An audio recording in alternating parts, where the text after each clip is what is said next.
Hello and welcome to the Symposium. My name's Carl and I'm going to be talking about one of my favourite subjects, an ancient German tribe called the Suebi. These are a very, very interesting tribe that we have a remarkable amount of information on. And, if I were to describe them as totally brutal and utterly ruthless, then that should give you some indication of the kind of people we're talking about. Now, as far as I'm aware, we get the main information about the Suebi and Germania generally, the ancient Germans generally, from two primary sources that I'll be using, which is Caesar's Gallic commentaries and Tacitus's Germania. It's a very, very interesting subject that I have. We have lots of very interesting and small details that come together to create a big web of a kind of tapestry of information that we have about this one particular tribe and Germania in particular. So Germania was an area north of the Rhine, and we're talking in 2001, about 2000 and just over 2,000 years ago, when the Romans were expanding into Gaul, and we were learning about Gallic politics. The politics of the Celts versus the Germans versus the Romans. So this is pre-Roman Gaul we're talking about, this sort of area.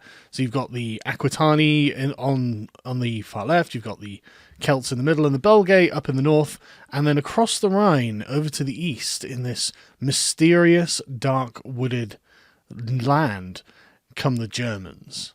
And we're told from Caesar that the Belgae are the most warlike of the Celts because they are the furthest from civilization. So the effeminizing luxuries of civilization reach these tribes the least. And later on we're told in, I think it's Tacitus, that they're an admixture of Celtic and German, which is why they're so brutal and violent. And then we go on to the actual Germans. Now, the Germans at this point have a kind of mythical reputation. There's rumors that they are magical. They have like weird bound heads and so deformed skulls, things like this. I'm not sure that the deformed skulls thing is true. I haven't actually seen any proof of this. But at one point during Caesar's invasion of Gaul, there is a rumor that he has to squash going around the army that the Germans are some bizarre magical race of warlocks that will, the rumors being a superstitious people, that will cast spells on them and do terrible things.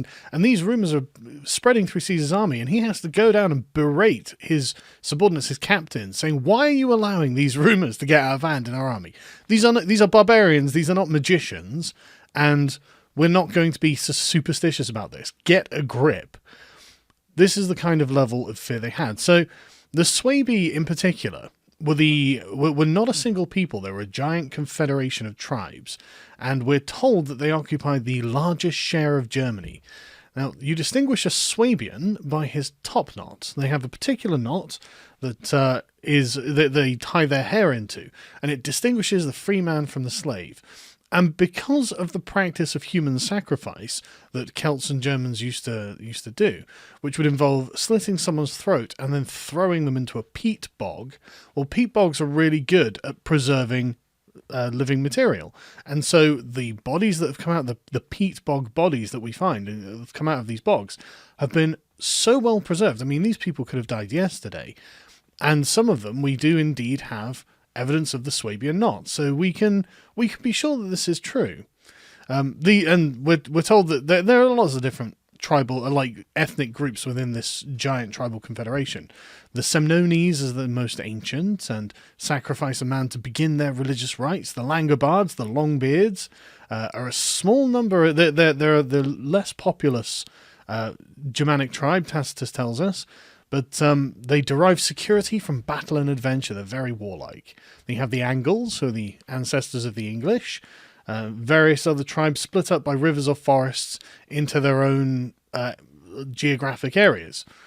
And they have, apparently, a sacred grove on an island somewhere, presumably in the North Sea, so presumably somewhere near Denmark or something. But they have an island that has a sacred grove on it that has a chariot drawn by yoked cows, and this is tied somehow into their mythology, but of course we never get as nice an anthropological explanation as we might want. There are apparently people called the Aryans who have black shields. They paint themselves black and attack by night. This is before the term Aryan had the sort of loaded connotations that it has now. And some of the further out tribes, the further you get from the light of civilization, the more barbaric and monstrous they become. We're told that some of the tribes don't even use iron and use bone-tipped arrows. How primitive they are! This is when when the Greeks and the Romans are discovering maths, philosophy, and science. There are still Germanic tribes who are so barbaric they use bone-tipped arrows. And apparently, further than that, we beyond the realms into the very far north, we hear that there are monstrous ones, and and you get some bizarre descriptions, but I won't go into it because it's obviously nonsense. And one of the things that they do that's notable economically is gather amber, because amber was a very beautiful thing, and it still is a very beautiful thing. And there has been for a long time from the northeast of Europe an amber trade that has historically brought amber all across the Mediterranean. So let's get to the Suebi, because these are the interesting ones. As we're told, the largest and most warlike of the Germans. Now we're told that they have 100 provinces, which I don't know how big one of these provinces is meant to be because we're not told. But each of these provinces, every year, they send 1,000 men to war. And this rotates each year. So 1 year, the 1,000 men from one province go, and 1,000 men stay home. And then the next year, the position is reversed. So the Suebi, apparently, we're told, can field 100,000 man strong army every year that goes off on campaign against anyone in reach.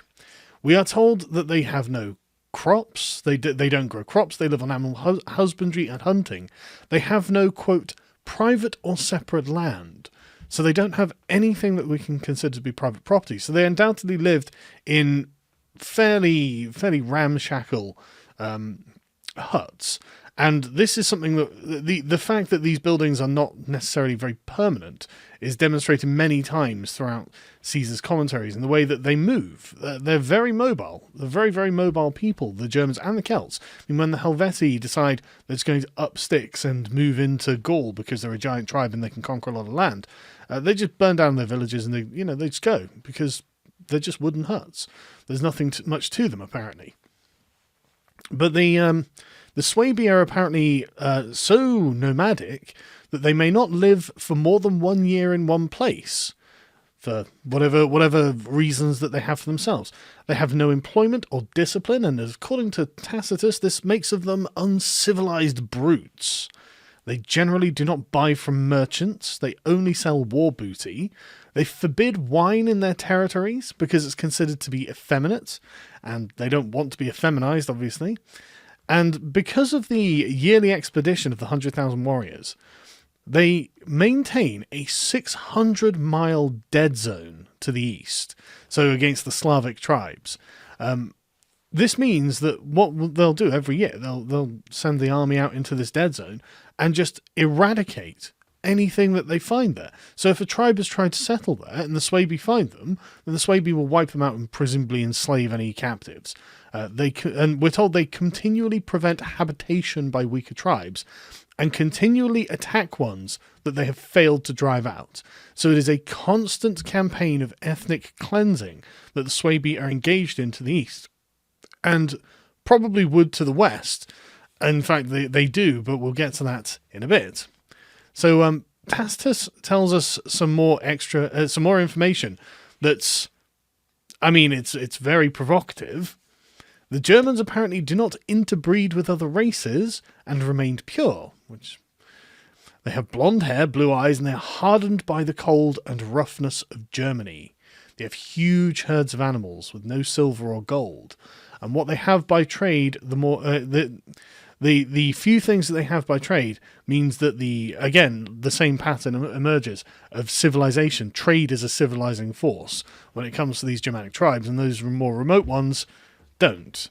They arm themselves with javelins that can also be purposed for hand-to-hand combat. Apparently many of them are swords, but the majority of them will use spears. And I believe the etymology of the term German actually comes from the word spearman, but I'd have to look that up again. But they have many horsemen who are apparently excellent horsemen, but they go nude or wear a light cassock. Their shields are coloured. There are a few furnished with mail and helmets, but unlike the Roman army where every man would have had a suit of mail, it's entirely possible that most of these German warriors just went bare-chested or wearing their cassock. The horses are not well trained, which is something that you can you probably expect. Whereas the Roman horse are trained to do certain kind of maneuvers. The Suebi horse are trained to just go forward and backwards, and they're mixed in with infantry. So light infantry run along with the horse as some kind of assistance for when they're engaging. They divide themselves into units, going as small as the 100 band. So this is the army divided into battalions, and they practice a tactic which is the fake rout. So they will pretend to run away, hopefully drawing out the enemy into a chase against them, upon which they then reform very swiftly, turn, and then hopefully envelop that part of the enemy army that has chased them. It's a very, very effective strategy. Apparently the Spartans used it at Thermopylae, and there are other examples throughout history where it's been used to great effect. But it does take a surprising amount of discipline and bravery to do, because a fake rout can easily turn into a real rout. But they bear away the slain, they carry away their dead. The most disgrace is apparently to throw their shield in retreat, and those who escape often hang themselves. Because we've got to remember that this is a culture that is driven by war and honor and supremacy. They are very, very. They consider themselves to be the greatest of men, which a lot of people back then did. But I suppose compared to the other tribes that they're subjugating and eradicating, I mean, I guess that would be their perspective on it. So the kings they choose by splendor, so the man who has the most becomes the king, but their generals are chosen by bravery. And the kings procure obedience by example, by being enterprising, and by being courageous. So we're told that they choose their kings for their virtues. Now, I mean, who knows whether this is accurate or not. I can't tell you. I can't confirm any of this. I mean, they probably did have some kind of martial culture of excellence. There's no question of it, in fact, but who knows? But anyway, they believe they are called to fight by their gods from within their holy groves, which they go into, and they go into battle carrying various religious items. So war is a religious testament to them. This is a way that they please the gods and ensure the harmony of the world. As with almost all polytheist religions in the ancient world, they practice a lot of what's called syncretic religion, especially the Romans and the Greeks do especially. So when being told about the Germans' gods, they equate them to the same god in their own pantheon that occupies the same position. So we're told they praise Hercules, Mercury, and Mars, and conduct the occasional human sacrifice. And they have tall woods with groves for holy places and things like this. But these would have not been the same as the Greek and Roman gods, but they would have had their own Germanic equivalents. But anyway, they worship them in these groves, and from these groves they are apparently preached war. They are a very, very superstitious lot, apparently, above all nations for divinations, auguries, and lots, which is drawing straws, basically. The divinations and auguries, presumably sacrificing an animal and then looking at its liver for predictions about what the future holds, which is something that almost all cultures at the time did. But they divine many things, such as wars. Their chiefs determine small affairs. Their tribal chiefs congregate for large affairs. And they assemble on specific days according to the moon. All effeminacy must be concealed. The principal aim of kings is to be surrounded by the bravest young men as to be militarily secure. They live in their wattle and daub houses, as I said, which it doesn't take much effort to actually make a wattle and daub house. There are tutorials on YouTube where you can see they put sticks in the ground, weave sticks in between this, and then splatter cow dung against the wall and with straw in order to provide insulation. Presumably this was sufficient. The men and women, we are told, dress the same, except women wear purple, with bare arms and upper breasts. So those harlots. But I find it difficult to believe that they did all wear purple. I mean, purple was a royal colour, because there were very few sources for the colour purple in nature, and one of them was a form of poisonous sea snail that lives in the Mediterranean that people would dive for, and it was actually dangerous to collect the purple dye from these snails. So, I mean, this is why the royalty, kings and emperors wore it. So it's really hard to believe that the women just wore purple as a matter of course, especially given how impoverished these people sound, because they do sound like they're particularly impoverished. I mean, they don't have any kind of private property, so how can they generate wealth apart from capture in battle? And that's only ever fleeting and transient. But they are very, very, very socially conservative. They are very, very family focused. The woman is the partner to the man. It's her family doesn't pay the dowry. His pays the dowry for the wife. And that's very interesting, isn't it? Because normally it's the other way around. Normally, the reason that in so many places in the world now they prefer having male children to female children is because to marry off a female child, a young lady, requires the family to pay a dowry, whereas the sons earn money. So and you don't have to pay the dowry. So it's interesting how that's reversed. And the Suebi have extremely strictly enforced monogamy. Adultery is punished by the husband as he sees fit. No pardon is ever granted, and no estimation is gained from being childless. They know that they have to continually produce young Suebians if they want to be able to raise 1,000 men from each canton and then send them out to go and terrorize the world around them. And so it is entirely socially beneficial to have lots of children. They prefer good manners over good laws, and they are all illiterate. Because they have no form of employment, they effectively, or discipline, they effectively do as they please, which means we are told that they sleep in till late in the day. They eat at separate tables, they're always wearing their arms, they drink all day, and they are constantly brutal to not only one another, but to others. And Tacitus tells us that they could be conquered by simply supplying them with food and drink enough, because they are people who do not have much in the way of self-restraint. Nothing about their culture or civilization indicates that they should practice any kind of self-discipline or any kind of self-denial. They are insane gamblers, and this goes to the point where they often gamble away their own freedom on a game of dice, to the point where, and they will, apparently we're told, they will go willingly. They will just go, they'll say, okay, well, I've gambled away my freedom, I am yours to do with as you please. Slavery in Swabian society is basically the same as sort of like a tenant and landlord arrangement. The tenant has to continually pay the landlord money, and other than that, though, they don't tend to actually. It's not like Roman slavery or colonial slavery, where the slaves are necessarily forced to work in mines or on fields or plantations or whatever. Slavery is effectively a kind of bond of familial relationship, but there are definitely obligations that go with this, and the paying of money and presumably supporting in war are going to be factors there. And one last thing, they explicitly forbid usury, which is interesting. It's very, very, very earthy, the culture that we hear about from the Roman authors who have had encounters with them. I mean, they sound like terrifying barbarians, don't they?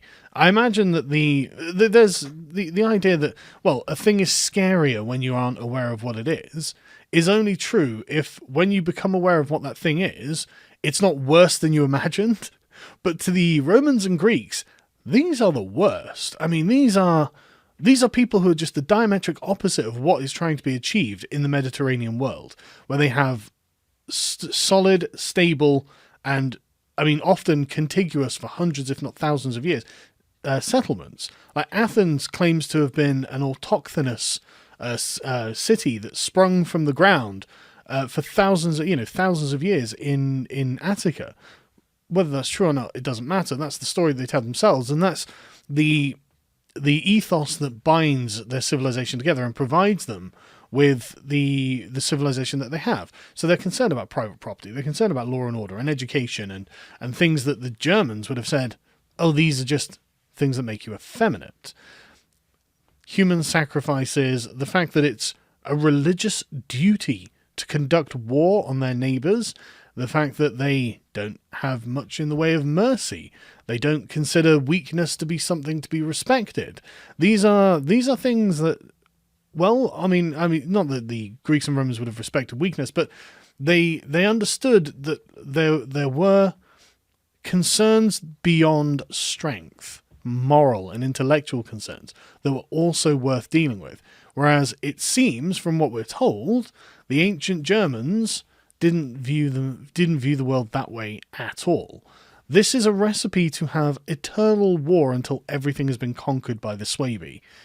Quite a terrifying prospect. And the invasions of the Germans, there are lots of different types of German tribes, but there are lots of German invasions into Greece and probably partly into into Italy and into Greece as well. But there is especially huge invasion from the Teutones and the Cimbri, because what this was a giant unexplored region of monsters as far as the average Greek or Roman peasant would have been concerned. And every now and again, like every couple of generations, there would be a huge invasion. And the Romans had the Cimbri and the Teutones invade. And this was allegedly like 200,000 to 300,000 member tribe of Germans who just march down and start ravaging Italy and start crushing Roman armies and then wander off because they found something else they want to sack. And this kind of human natural disaster is a feature of Mediterranean life. Who knows what will come out of the deep, dark and terrifying forests of Germany, and when it arrives, it turns out to be absolutely awful. These are seriously the worst things that can happen. But then we get to Caesar conquering Gaul, and he encounters a German king, a Suebi king, called Ariovistus, who had helped the Romans at one point prior to Caesar defeat a Celtic tribe, and had been given the honorific the Friend of Rome. Now that really doesn't mean that much, because the Romans, well, they were quite grasping in their own way. So he then calls on the Romans for aid. The Celtic tribe that Ariovistus defeats call on the Romans for aid, because Ariovistus, well, he's got 100,000 men at his back. And after crossing the Rhine and conquering an area, he colonizes one of the nearest parts to Germania with 120,000 German colonists. How useful that is, who knows? They're not going to tend the land or anything. But, they're going to live there, they're going to have their cattle there. So I guess that's, an expansion of their territory. Caesar is called to defend them, which he does, but it's a difficult war against Ariovistus, and there's one particularly interesting part where Caesar has got his Roman and Gallic cavalry, so about 4,500 horse, and they encounter the Suebi horse, which is about 800 men. Now, the Suebi, again, we're given strange and slightly conflicting information about this, but apparently they encounter them at a watering hole, and the Suebi run over to their horses and start slitting the bellies of the horses, so the men start falling off, which is unusual. Horses are very valuable things in the ancient world. And, for example, there are dictates from the Assyrian army that if a soldier kills a horse, then he's in trouble. You're not allowed to kill the horses on the battlefield because you want to capture the horses, take them to your own stables, and that's more wealth for you. But instead, these German warriors didn't do that. They ran up and just started slitting the bellies of the horses, so the horses would fall over dead, and the riders would fall off. And this panicked the Roman and Celtic cavalry. The fact that they were outnumbered more than sort of 5-1 didn't seem to intimidate the Suebi, and they ended up chasing the Roman cavalry all the way back to the Roman army from where they were out scouting, and required to be saved by the rest of the army because of just these 800 mad lad German horsemen who then just went off home. But in the end, Caesar defeats Ariovistus. It is a tough battle, but Caesar does win, and eventually Ariovistus is driven back across the Rhine, and that's the last we hear of him. Who knows what happens to him back in Germania? I can't imagine that the Suebi took very kindly to a loser. I can't imagine that after losing a large battle and 100,000 men, they considered him to be a very worthy war chief. And I mean, who knows? He probably would, assuming he would have been killed. But that's the last we hear of him. But anyway, this was what apparently the Romans had to deal with beyond the Alps and beyond the Rhine. This is what was occupying northern and northeastern Europe as far as they were concerned. When you read about all of this, it kind of gives you the impression that the Romans look at this in the same way that like Gondor looked at Mordor in Lord of the Rings. It's a place of darkness and mystery and magic and fear and savagery. It's not civilized. It's a place from which nothing good comes. Only giant roving bands of brutal, weird, magical barbarians, monstrous barbarians, who will do nothing but rape and slaughter and would forever be a terror upon the Roman mind, because I'm sure you remember in 391 BC, the Romans were sacked by a Gallic tribe, and compared to the Germans, the Gauls are practically blood brothers and civilized fellow Romans. The Germans in Caesar's day were the worst. They were the kind of the cave dwellers in 13th Warrior. They were genuinely the most savage and evil of men. We can't necessarily validate too much of this information, but there's definitely a coherent pattern here of a culture that would produce these sorts of people and these sorts of behaviors if what we're told about the basic structure of their worldview is in any way accurate.